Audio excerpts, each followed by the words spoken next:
Hello friends, সবাই কেমন আছো? আমি ভালো আছি। গতকালের রেমাল ঝড়ের তাণ্ডব এখনও পর্যন্ত শেষ হয়নি। এখনও পর্যন্ত বৃষ্টি হয়েই চলেছে। কাল থেকেই ওয়েদারটা মেঘলা মেঘলা। দেখো আকাশটা কী অবস্থা হয়েছে। আকাশে একদম আস্তে আস্তে কালো মেঘে কিন্তু আস্তে আস্তে ভরে যাচ্ছে আর ঝড় উঠতে শুরু করেছে। এটা আমি সন্ধ্যার দিকে ভিডিওটা শ্যুট করেছিলাম। ছাদে গিয়ে দেখছি সারা আকাশ পুরো কালো মেঘে আস্তে আস্তে ঢেকে যাচ্ছে। আর আমাদের ফ্ল্যাটের পিছনেই ছিল বিশাল বড় ঘন সবুজ জঙ্গল। আমি এখন 5তলা ছাদের উপরে আছি আর এখান থেকে ভিডিওটা শ্যুট করছি। দেখো আকাশটা কেমন কালো মেঘে ঢেকে গেছে। আর এর আগের ভিডিওগুলোতে তোমাদের এই জঙ্গলের ভিডিও তোমাদের দেখিয়েছিলাম।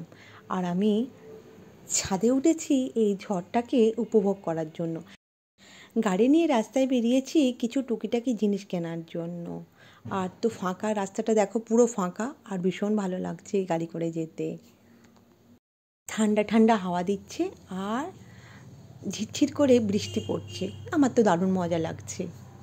যাই হোক, টুকিটাকি কিছু জিনিস কিনেই আবার আমরা তাড়াতাড়ি বাড়ি ফিরে এসেছিলাম।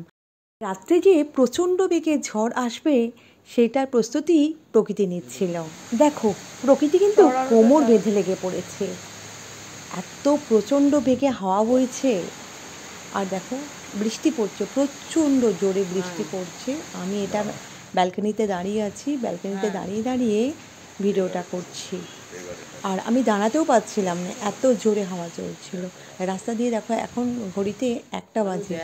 দেখো রাস্তা দিয়ে এখনো পর্যন্ত লোক। টিভিতে নিউজ পেপারে এত সতর্ক বার্তা দেওয়ার সত্ত্বেও মানুষের কোনো হুঁশ নেই। দেখো এত রাত্রে তারা গাড়ি করে বাইকে করে ঘুরছে। যাই হোক, তোমাদের ঝড়ের অভিজ্ঞতা আমাকে জানিও আর আমাকে কমেন্টস করো।